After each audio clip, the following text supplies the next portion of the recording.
My eyes crawl to a table. Paralyzed by pairwise dice, then attend to this heaven slice of an angel wrapped in skin. Throw dice at woes of life. Love deprived, looking to revive. What's the meaning of life? One subjective paradise. Crystal chandeliers, motives reflected. Often mirrors appear clear, grinning from ear to ear. Craving and raving and grain, rekindle the flame. Closer she draws near. Stay there, remove your underwear, shove it somewhere over there. In paradise, in paradise. Hey, hello everybody, and welcome to this edition of the Unpopular Hour. Of course, I'm your host, Matt Clark, and it is Happy Friday. Thunder had a big win last night, now improving to 8-4. Big game in the NFL last night. The Bengals lost, basically almost ensuring the fact that they will not be in the playoff hunt. I mean, Joe Burrow did get hurt, so we shall see how that really turns out. But for the most part, I think that the Bengals' playoff hopes have been dashed, leaving them at 5-5, 0-3 in their conference. And I don't see more than 3 teams going to the playoffs from that team. So it's probably the Ravens, the Browns, maybe, and the Steelers. So the Bengals have a tough road ahead of them. They don't have any teams left on their schedule who are under 500. So they have a tough road to hold. Whether they can do it or not, we shall see. But in the breaking news, Joe Burrow hurt his wrist. I don't know if you guys watched the game last night, but right before the halftime, he threw a touchdown pass to Joe Mixon, and you could just see him go down with his wrist hurting now. There was someone who flashed a video or a picture of him on X, which you can see he had some sort of brace on his wrist. So, the NFL is investigating it, but there's no way that the Bengals are going to play Joe Burrow if he's hurt. Okay, there's no way. He would have to, if it was hurting him that bad, he probably would have not did it, but he went through a whole week of practice. Who knows, he may have did it yesterday, that morning or the day before, on Wednesday. So who knows what happened to them, but it basically, with T. Higgins being out, they didn't trade T. Higgins. They can't really afford to pay T. Higgins because you got to pay Jamar Chase. So I'm not sure what they're going to really do with that piece, because he's just going to demand top of the market. Maybe not get it now that he's coming back from injury, but somebody's going to pay him a lot more than what the Bengals, I think, would be able to afford to pay him. So it's bleak for the Bengals as far as them making the playoffs. I did have them winning, so that kind of screws up my NFL predictions a little bit, but we shall see how the rest of mine do turn out. We shall see how that works. I think it'll be fine. What I have picked, I think it'll be good, but we shall see. Last night, the Thunder took care of business last night against the Golden State Warriors. They're their first of 2 games they've got to play. The Warriors and the Thunder, of course, play again tomorrow night. But the Thunder took care of business 8-4. So basically what we basically did is said, okay, y'all beat us at home. We beat y'all the first round, so we basically is a wash. So we were supposed to beat them at home. Supposed to beat us on the road or at their home. So basically we're 1-1. So the rubber match of this first 3-game series is tomorrow night. Thunder 8-4 were ridiculous from the 3-point line, which made all the difference. Of course, the Thunder winning 128-109. Isaiah Joe going 7 for 7 from 3. He was just on fire. But once he's a shooter. And when shooters get into a zone, they get into a zone. And that's just like, last night in Thunder Blue, we had a good game by the Thunder Blue yesterday. And, God, my man just went blank on his name. The left-handed kid that I really liked a lot, shooter, went 11 for 11 from 3 last night. So yesterday was a great day for 3-point shooting. That's basically what it was yesterday. So congratulations to the Blue. Congratulations to the Thunder taking care of business. Golden State 14 for 48. Klay Thompson couldn't hit the side of a barn with a double barrel from 2 feet. I mean, it would backfire on him. That's what it would do, or it would misfire, because he could not make a shot. So let's face it, he has not shot well. Wiggins has not shot well during Golden State's losing streak that they've had coming up to now.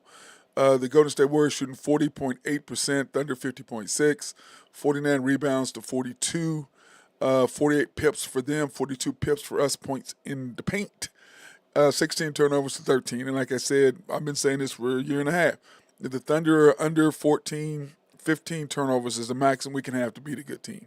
And the Thunder took care of the ball, turned them over ridiculously. Once again, defense was spectacular. And I've said all along that the Thunder, in order to win, they're going to have to play great defense. And that's what they've been doing. Outscoring, Golden State outscored us 44-31 from the bench. But, Isaiah Joe had 23 himself. So, and I think Kaysen had 2-4, but we'll go over that here in a little bit. But once again, the Thunder, and this is, part of what I've been saying from the very beginning, is the issues with the Thunder is second and fourth quarters. And now he's trying to difference lineup. He took Josh Giddey out of the starting lineup in the second quarter, but then he's putting him in with 7 minutes to go in the second quarter and 7 minutes to go in the fourth quarter instead of SGA. And the second quarter is our bugaboo. It just is. And it's where we struggle, and it's because he waits to 4 to 5 minutes to put SGA in the game. And no matter what anybody says, I'm watching with my eyes, and I'm watching the disconnect. I'm watching SGA's body language on the bench while he's sitting there looking up at the clock, and you can see the coach looking up, and he's just minutes managing. You can tell, well, I can get a few more minutes out of these guys. Let me get a couple more minutes out of these guys. I can get a couple more minutes. Well, what you're doing is you're giving the other team momentum.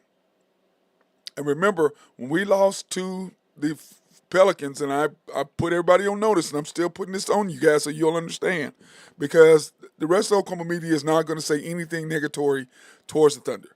And I'm not talking negative to them. What I am is I'm putting them on blast. I'm letting them know that you're not getting away with doing what you're doing. We see what you're doing. Okay? We see it. We're not going to let you just skate. And I promise you, if this coach was anywhere else other than Oklahoma City, he would not be able to get away with what he's getting away with. But because he's in Oklahoma City, and I forget what somebody said, that SGA, the problem with SGA, he's in the middle of nowhere America with their media. Because our media, nobody cares about, nobody listens to our media. The only person that's has any sort of credibility is Barry Trammell. Nobody else has any credibility as far as the media in Oklahoma City. Oh, I'm joined by my guy, Nathan Taylor of YNB. What's up, bro? Nothing. Like I was saying, is like the Oklahoma media has no credibility outside of Oklahoma because they don't call it. They don't call the Thunder. Yeah, I said outside of Barry Trammell. That's what I said. And I said you have zero credibility because nobody's gonna call him out on the carpet. And remember, all the outside media was on Barry's side when Russell treated him the way he treated him. Everybody was on Barry's side. And Russell, you notice he's never did that again since he left Oklahoma City. Can't get away with it. He would have had another reporter and another reporter and another reporter doubling down, tripling down, quadrupling down on what Barry said. But it's Oklahoma City media. Oh no, we don't want to upset her. I got to get my tickets to the Thunder game. I gotta be able to report on them. Tell the truth. And I'm gonna tell you this right now. But I'm warning everybody right. Hey, hold on. Let me finish my thought. I'm warning everybody right now. Second quarters, this guy is where he loses games for us. The Pelicans getting outscored 80-65 from that 8-minute, 17-minute mark where they brought in Zion. He didn't bring in SGA. He waited 2.5 minutes. And you can see right now, he didn't do that all of last year. And you can see right now, 6 minutes, he would have SGA up at 7 minutes. He usually didn't get into about 6. But now you can see there's a timeout at 7 minutes in the fourth quarter or second quarter. You could easily stick him in the game. But you let him sit, and by the time he gets out, he's out of rhythm. He's got to shoot himself back in rhythm. And last night, he never got back in rhythm. He ended the first quarter in rhythm. Didn't get in again until 4 minutes ago. And I'm telling you, this guy is, huh? So, yeah, he didn't play Jalen. Jay Will did not play until 2 minutes to go in the fourth quarter. He played Kendricks. He's going to play, his big men are Kendrick, Jay Will, and Chet. And he's going to play Kendrick Williams. Now, I believe it's for, that was, Anybody other than Jay Will against Looney is not smart. Chet is too small. He just rebounds. Chet's boxing out. They're just throwing Chet around like a little rag doll. He is not a defensive rebounder. If the ball doesn't come directly to him, he's not going to get the rebound. He's not. He's. Well, aren't Jay Will and Looney about the same player? I mean, really? Yes. Well, Jay Will's a little bit. Jay Will is more athletic. And he can shoot better. Yes. Yes. Looney is strictly for rebounding, getting some little putbacks around the lane and rebounding. That's what his job is. And he just pushes Chet around. Chet just gets pushed around inside. Chet can't rebound, bro. He can't defensive rebound unless the ball comes directly to him. Yeah, he's a beast, but I'm just saying it bothers. I'm saying, looking at him like, look, Chet is getting pushed around, and we got her out rebounded by 6, which is not bad. But he just gets put. He cannot rebound under. If somebody's putting their body on him, he's too light. He just doesn't. He's not, and he doesn't jump high enough. He's not athletic enough to keep somebody from pushing him.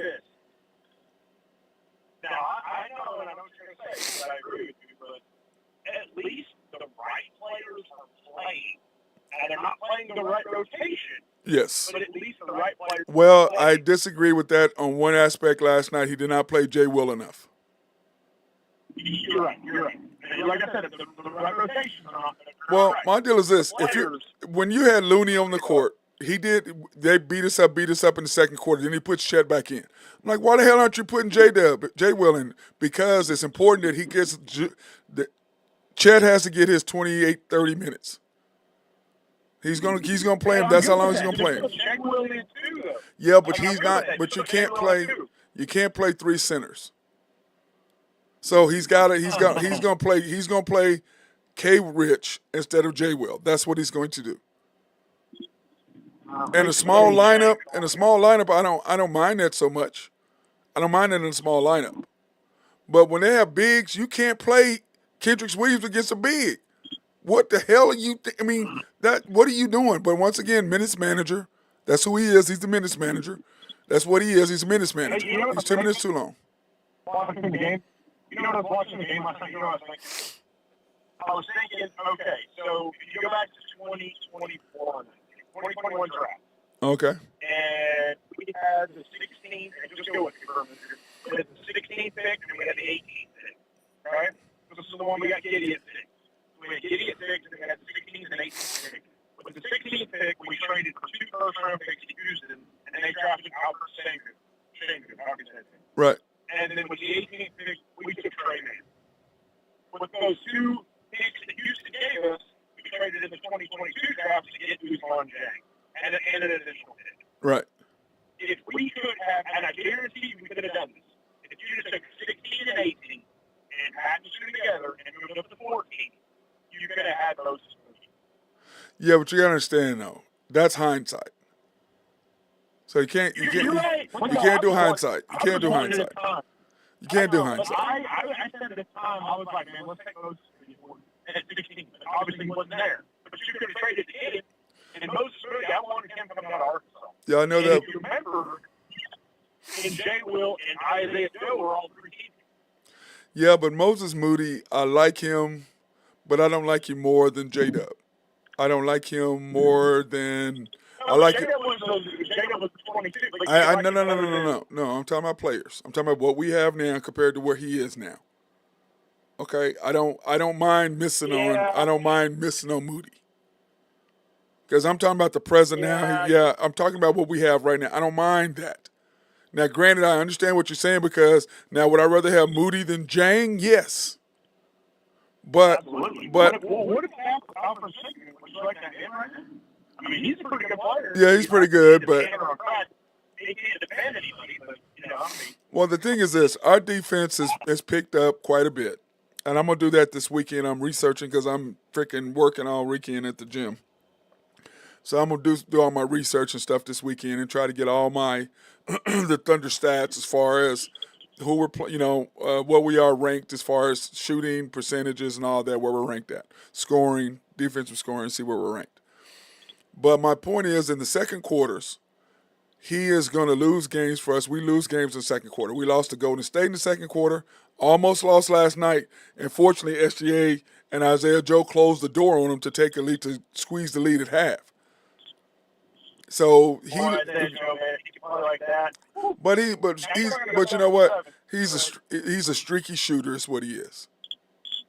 He's streaky. Yeah, but he's streaky, but man, when he's on, he's on. No. What I'm saying is, but what you saw is he got a bunch of open looks from in the first quarter with SGA driving and them double teaming him, and I need to find the information you asked for. Remember, you asked what is SGA and what is Isaiah Joe's shooting percentage when SGA and him are on the floor. I need to go find that. You know that, and that's what stuff. I'm telling you, when he's on the floor with SGA, he shoots probably good bet. Yeah, that's what I'm saying. That's part of what I'm gonna do this weekend is try to find that information so I can get all of that stuff out. But that being said, him not playing SGA, I really want to know what the root is that in a second. Because remember, last year SGA the lead, he would be up at 7 and in between 6.5, no later than 5. Now he's not putting him up until 5, and he's putting somebody else in the game in the second and fourth quarters before him. And I'm like, what NBA coach is going to put? No, I understand, but what NBA coach is going to not put somebody else in before his best player? No NBA coach other than this one, because guess why? He's in Oklahoma City. The media is not going to call him out. Nobody's going to say anything to him because nobody wants to ruffle the ship. Nobody's going to call this guy out. You could say, and you'd be wrong, but you could say, this guy just doesn't know what to do with the winning team. No, that's not. Listen, but Nathan, this was the quote. Listen, this was the quote from the guy at The Athletic. Said the same thing I said. He is a great coach at building players up, but the question is, can he coach all-stars? That's the question, not whether. That's the question. And right now, the answer is no, he can't, because he's still trying to coach up J-Dub and like last night, the second quarter, we're up 20. And the problem with him is you're up 20. And I know what he's sitting there thinking. He goes, man, we're up 20. Man, we're okay. We're playing good. I can keep you on the bench a little longer. Because you can see him look down there at him and then turn around. He just keeps looking up at the clock, keep looking at the clock. Dude, it's 7 minutes to go. Put him in the damn game. What are you waiting for? Well, you're up 20, and then what you're doing is you're giving the other team momentum, and then by the time you put him in, it takes him 2 minutes. And he's not already shooting that well in the first place. So now you're going to let him sit. By the time he's ready to go, it's a minute and a half, 2 minutes to go. And then you've wasted 4 minutes of time. Well, it's just. I mean, the good thing for the Thunder is when SGA is not shooting well on the court, usually the other guy's off. Which is what happened last night. But that didn't. But listen, that didn't happen. But Nate, that didn't happen in the Pelicans game that we lost, and it didn't happen in the Nuggets game that we lost. No. What I'm saying is the other guys that are on the floor with that shooting. Like I said, the Pelicans game that did not happen, and the Nuggets game that did not happen. Yeah, you're okay, right. That did not happen. I'm talking about in L's. And I'm saying that he is going to lose us games in the second quarter because once we're playing defense and we get up 20, he will go, okay, let me play these guys a little longer. No, keep your rotation. Put SGA in the game and let's make it 25. Let's make it 30. Let's make it more comfortable instead of manageable. 20-point lead in the NBA ain't nothing, which we saw last night. 20 point. Well, I saw you. You didn't see. I saw. With about 5 minutes ago when he came back in, I said, oh, there goes our lead. Yep. I think I said that to you. Yep. We were up by 17, 18. Yep, we ended up being up by 7. 7. 7? Yeah. I'm just saying this guy, I don't know if he's purposely. The way I see it, and I don't know if this is true or not. This is just my observation. I still believe they're going after we get the vote yes, because if they trade SGA before December 12th, they're not getting no yes. Okay, that's not happening. People aren't gonna pay for that. But if you trade him before the trade deadline and you get more draft picks, what Sam Presti thinks is, oh, I got some more picks. Well, people are tired of draft picks. People are tired of going, look, we have all these damn picks. Use them. Everybody's tired of us having all these picks. Use them. Go get us somebody to help us. But this is the problem. So, But this is the problem, Nathan. If you go get more draft picks, all that's going to do is ensure the coach that you have drafting these people up again. That's all that it does. After you're already set and you have a team, go get you another guy. We need another center, and it's not K-Rich. You need a center. You need another big guy. You need to have Chet playing the 4, not the 3, not the 5. He needs to be at the 4. You need to have J. Will, and you need to have K-Rich. Chet needs to drop down to about 20 minutes a game. Okay, needs to drop down about 20 minutes a game and let these other two play a little bit more if that's what you're going to do. Play them both at the same time. But you can't play, you can either play Chet and J. Will, or J. Will, you can't play J. Will and, K. Rich and Chet, or J. Will and Chet. You can't play K. Rich and J. Will because they basically play the same position. And he even did that last night. He had K. Rich out guarding a little bit on the perimeter. I was like, oh, look, he can guard a little bit on the perimeter. And, last night on the broadcast, K. Rich is in there, he can guard all 5 positions. I was like, shut up, Michael Cage, you're lying. He can't guard all 5 positions or he would be playing more. So shut the hell up, you're lying. Quit lying, Michael. Quit lying. He can't. And you know damn well he can't. And then if I hear them say one more time, on air that Josh is shooting a push shot, there is no such shot as a push shot. There's no such thing as a push shot. Go read the damn dictionary. Go find out what the hell shots are. You're on the national broadcast for a professional basketball team. At least know what the hell shots are. It's called a floater. It's called a teardrop. There's no such shot as a push shot.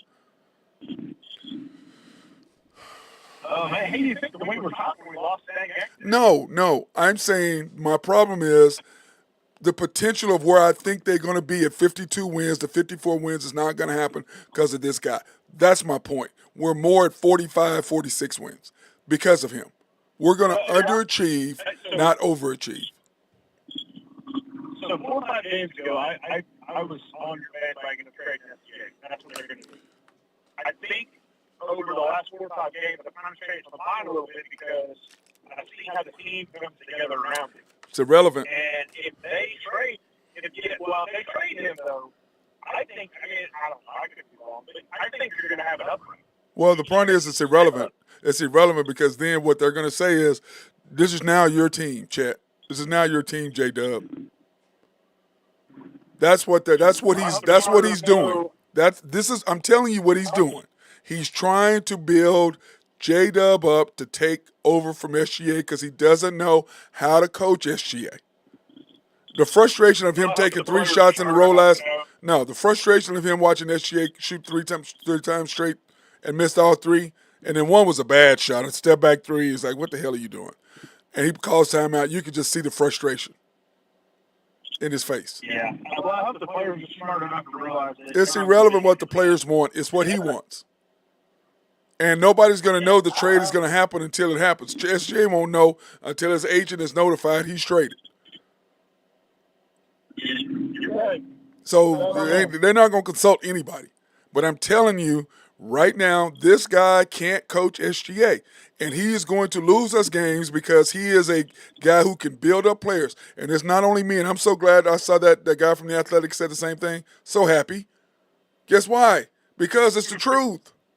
He is not the guy to take us to another level. Now, if Sam Presti wants to continue to get picks and for us to continue to be young and talk about what are the talking points? Youngest team in the league. Look, we're upcoming. How long are people going to allow with you to be upcoming? You've already got a squad. You got a first. This is my thing.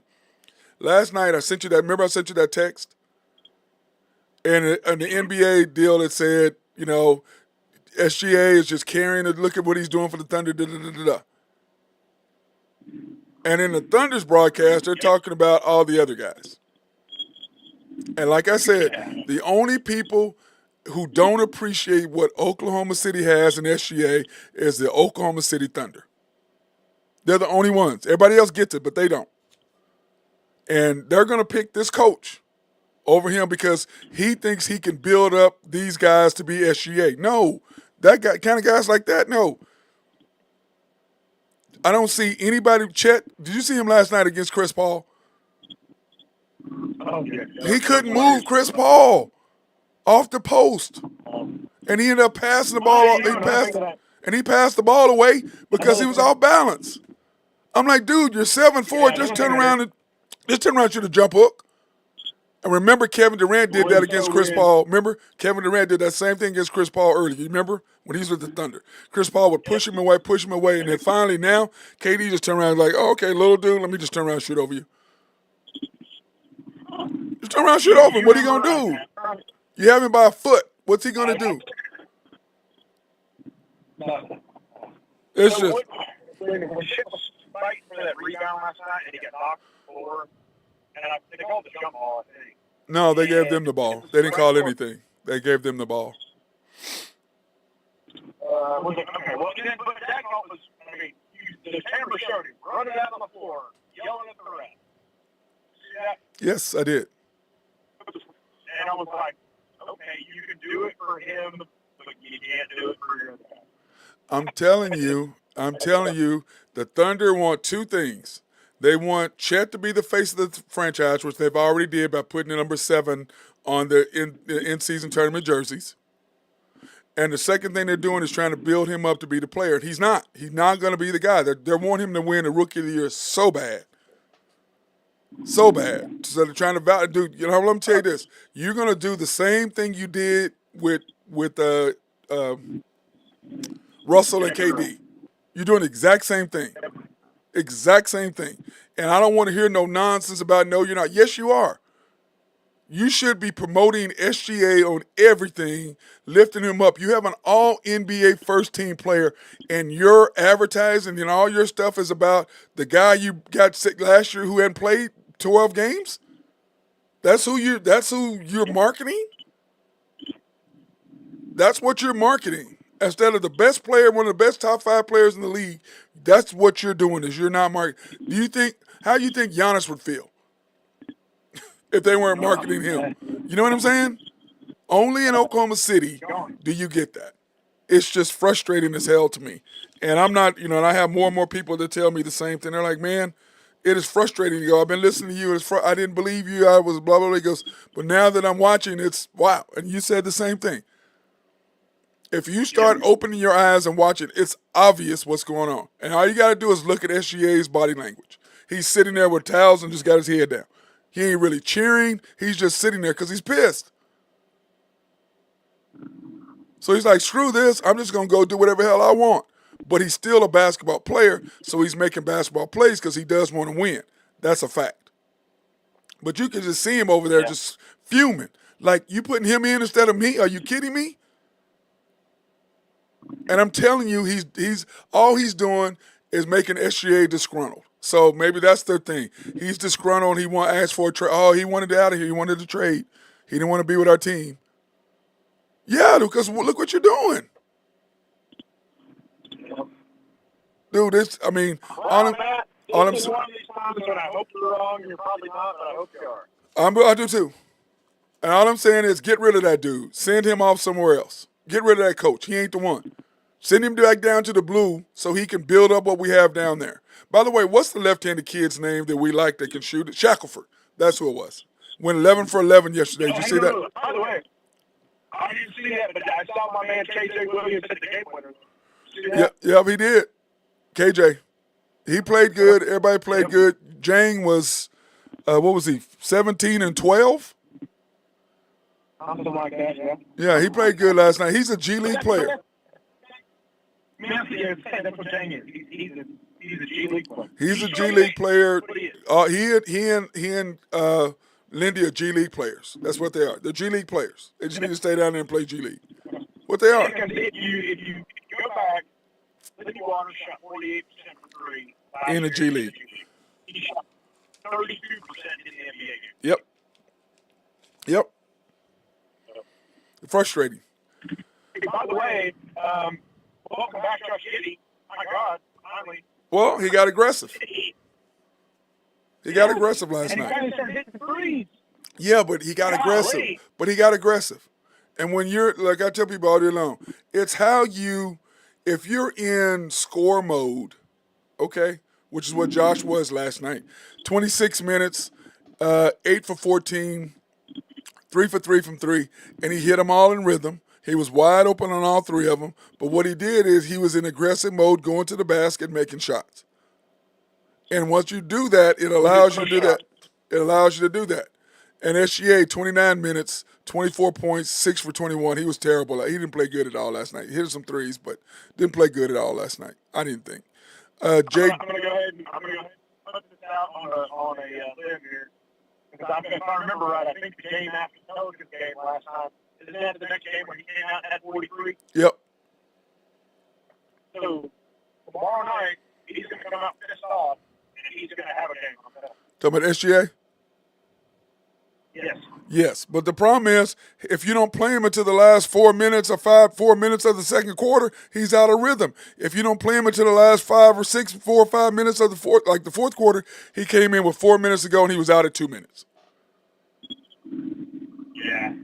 Now the game was 20, 17, 18 points. Don't get me wrong.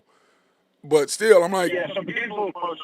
He'll play 38. Yeah, but the point is, he put him in the game and then pulled him right back out.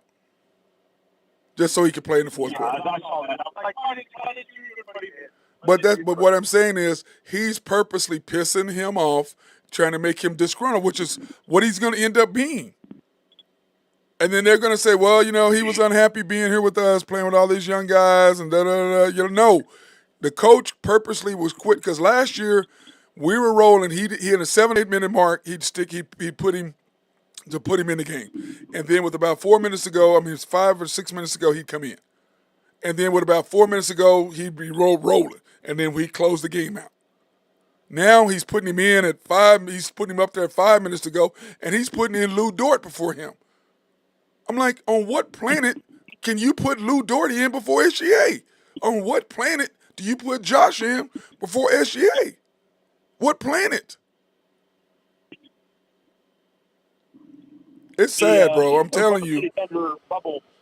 I'm telling you, the Thunder are repeating their flaws. They're taking SGA because he's just like Kevin Durant. Neither one of them were truly drafted by the Thunder. You got to remember that. KD was drafted by the Sonics, even though the owners, Sam Presti, drafted him by default because, remember, didn't matter, but remember we drafted Jeff Green. He's gone. We traded Kevin Durant left, traded Jeff Green, traded Russell, traded James Harden, traded Jackson, traded Sabonis. Traded Steven Adams. Steven was done. He was done, man. He wasn't going to help the Thunder anymore, so I was okay with that. Well, that 4-year, $100 million contract was stupid anyway. Yes, but, they gave him that on past performance. That's why they gave him all that money. Loyalty in sports. No, but that's what they did. That's what they did, which I have no problem with. I'd have paid him too. But when you look at the stats. What would you have paid? Would you have paid Andre Robertson $10 million? No. That was one of the dumbest contracts I ever saw. Yeah, but. Mention the 5-year, $25 million contract they gave Kyle Finkler. That one. Well, I think we did that because of the salary where we had to be salary wise. I think that's what that was. I think we had to. No, I'm just saying we were at that point where you had to pay somebody, you had to do it. So why not Kyle, Mr. Butterfly? Well, yeah, and then you give Ennis Canner $70 million. Dude, they're throwing out some stupid contracts. Yeah, but you got to remember though, at the time. But see, the problem is when you have so many rookies where we were at, you have to be at a certain number to not get fined. Yeah, you got to be. So that's a lot of that is where that was. That's why Kendrick Williams got the money. That's why they gave Dort the money. You're at a certain point where okay, I'm gonna give you some money. But why they gave Kendrick Perkins 4 years, $36 million. Well, that's what I'm saying. You have to give people money. You're at that certain point where you got to pay people. And Kendrick was at the veterans amount, so you had to pay him. Yeah, that was one of the worst contracts. But you had to pay him. But you had no choice. But you needed him because you had to have Ibaka play forward, not center. So you had to have Kendrick Perkins, and he was the glue that we needed. And remember, somebody else we got right now, right? yeah, but Kendrick Perkins was a very vital a part of what we needed at that particular time. We Yeah, needed you're right. toughness. We needed toughness. He gave us that. So to pay for them to get to the finals, it almost gave us a championship, but we weren't going to beat Miami. We weren't going to beat Miami. No, we weren't beating it. We weren't beating it. And because it's so funny is Randy and I are sitting at the first game and we're watching. All of a sudden, there's this, Dwayne Wade and LeBron are shooting jump shots, and Randy and I looked at each other like, oh, we're going to win this game. And people were all looking at us like, what are y'all talking about? And you could just tell they were in jump shot mode. And then in game 2, they were in full attack mode, and Randy and I looked at each other like, uh-oh. LeBron and D. Wade are in attack mode. And what happened? They went boom, boom, boom, boom, boom. 4 straight. Yeah, I still remember the press conference after that game, and they were giving Katie because Katie took the last shot and probably got fouled. They're not gonna call that bump. He got to make that. KD, they got to make that, man. That's when everybody tells me that I said stop this. You're OU fans. Y'all always got an excuse. He missed the shot. He should have made it. And I'm gonna tell you this. Well, yeah, but listen, even he. No. Listen. Yeah, I mean, if you remember the presser. I know, but listen. In today's game, KD makes that shot. In the last 5 years, KD, the last 5-year KD person, he makes that shot. That KD wasn't ready to make that shot, if that makes any kind of sense. He wasn't ready to make that shot. Does the SGA of today make that shot? SGA makes that shot. We've seen it enough. Baseline, 8 feet, 10 feet, yeah, he makes that. Well, but in the finals. Yes. That's what I'm saying. Yes. Because remember, KD was rolling in that game. And Russell was really on fire, but he was still doing good. And what I'm saying is you have to have, KD wasn't mentally ready to make that shot at that point. Because he was only, 23? 22? 23? That was 2012, and he came in the league in 2007, so that would have been his 6th year. So he was 25, 4? 24? Yeah, somewhere around there. Yeah. Did he come in 2007 or 2009? He got drafted. Well, he got drafted in 2007. Okay, this is the 16th year of the Thunder, so that's 2000. And this 16th year of the Thunder, so that would have been 2008 was the first year here, right? Yeah, 2007, 2008 is the first year here. So he was drafted in 2006, 2007. He played there. No, he was drafted in 2007, 2008. First year of the Thunder was 2008, 2009. Okay, so this is the 14th year then for us. 8, 9, 9, 10. Yeah, something like that. 14, 15 year. But anyway, I think SGA makes that shot now. But KD for sure makes that shot. But I tell people when they start saying that, I was like, man, shut up. Don't talk to me. Go talk to somebody over there. Don't talk to me about that shot. You want to foul? Got to make that. Got to make that. He just wasn't ready. So I said, go over there and talk to that dude over there. He's dumb like you. Go talk to him. Don't talk to me. Get away from me. You don't know what the hell you're talking about. Get away. Go over and talk to that dude over there. Go talk to Scott Brooks. Yeah, somebody. Don't talk to me. Scott Brooks is doing what coaches do. But unlike the Thunder coach now, does not fight for his players. So that being said, let's thank our sponsors, Collaborative Logic. We appreciate those guys for keeping us running and smooth. And, well, I guess as smooth as we can be. It's been headache, but we got to get it fixed. SRB, if you have any needs for engineering, surveying, or planning, my guy Mark Long is the dude for that. Oak Grove Trucking and Jose Fierro. He is our boy, and he is the man. If you need dirt, rocks, sand, anything like that moved, he is the guy. Greg and Max Nafee at Nafco. And then, of course, you ready now? Are you ready, Nathan? I'm ready now, man. Okay. YNB, family owned and operated since 1912. The bank that makes things happen. Still not ready. Still not Oh, my God. Come on, man. I don't want to speed through it because then nobody hears what I'm saying. Oh, they're an equal housing lender, member of the FDIC, proud sponsor for us to support women, minority, and black-owned businesses in the OKC area. You can pre-qualify online at www.ynbok.com. That's www.ynbok.com. And, of course, You can go to the main bank at 401M in downtown. You kind of see our guy Nathan or the Horn Man or Carson Wright, one of those guys over there. YB East, which is off the Parkway and 66 or 39th Expressway. YB Mustang, which is on Mustang Road in the great city of Mustang. There you go, Drew Hinthorn.